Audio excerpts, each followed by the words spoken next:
Assalamu alaikum, karibuni Farwat Kitchen. Leo nitaonyesha jinsi ya kupika kachori. Kwa hiyo kwanza kabisa utaweka chumvi na maji kwenye viazi vyako uvichemshe mpaka viive vizuri. Na baada ya kuiva utaviponda ponda viazi vyako bado vikiwa moto. Kama mnavyoona hapo viazi vimeiva vizuri kabisa.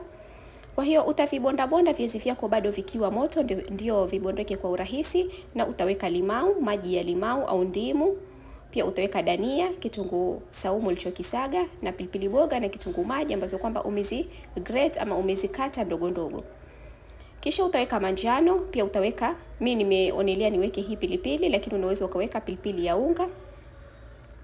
Na utaendelea kuchanganya vizuri mpaka uhakikishe vitu vimeingiliana vizuri, na baada ya hapo utaanza kutengeneza kachori zako kama hivi.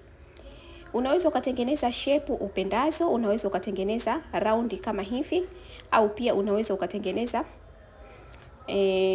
yani shape ya urefu kama vile kababu kama hivi mnavyoona.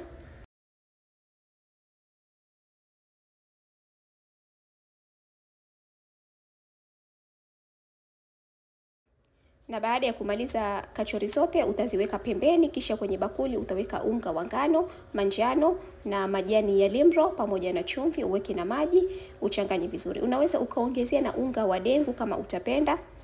Kwa hiyo utakoroga vizuri kama hivi, na baada ya kuchanganyika vizuri na kupata uzito unaostahiki kama hivi, utachukua kachori zako uziweke kwenye unga, kisha utaziweka kwenye mafuta yaliyopata moto vizuri.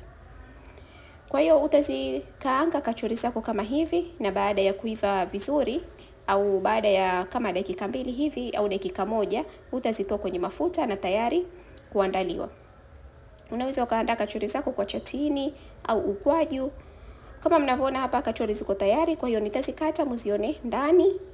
Na kama nilivyotangulia kusema, unaweza ukaandaa kwa chatini kama hivi na juisi yako pembeni. Asanteni sana kwa kuangalia video hii. Tafadhali msisahau kusubscribe. Kwaherini.